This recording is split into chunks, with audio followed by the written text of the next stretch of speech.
ہے وہ پوری دنیا میں ایک بہت بڑی فورس بن کے ابھر رہا ہے اس سے.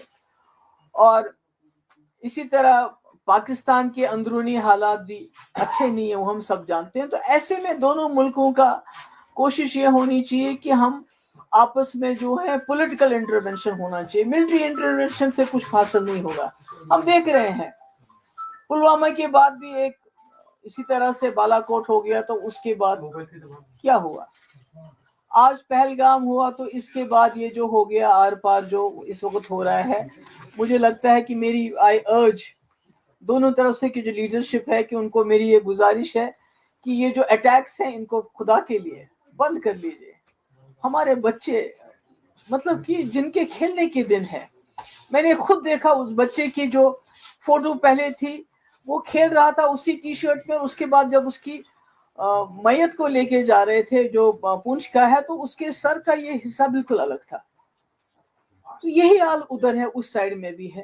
تو میں سمجھتی ہوں کہ آخرکار جموں کشمیر کے لوگ، ہمارے خاص کر جو بارڈر کے لوگ، کب تک اس مصیبت کو جھیلیں گے؟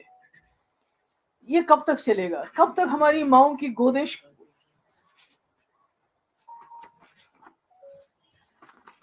کب تک یہ خالی ہو جائیں گی؟ اس طرح کی یہ جو جنگی جنون ہے دونوں طرف سے. اب تو یہ بھی ہو گیا کہ دونوں طرفوں نے کہا، ہماری طرف سے یہ کہا جا رہا ہے کہ ہم نے وہاں ملیٹنٹس کے کیمپ اڑانے دینے تھے اور وہ ہم نے اڑا دیے. ان کا پرپس سرو ہو گیا. جو بہت ہی وہ کہتے ہیں میجر ہم نے ایک اسٹرائک کی.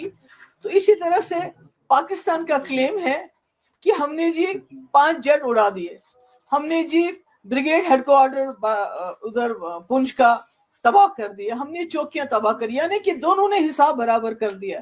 تو پھر ہمارے بچوں کو کیوں مارا جائے؟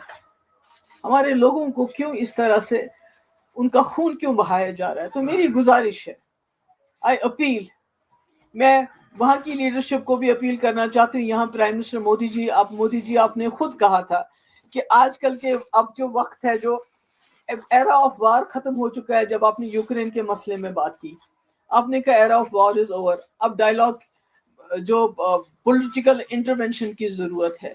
اب مسئلے مسائل کو پولیٹیکلی ریزالو کرنے کی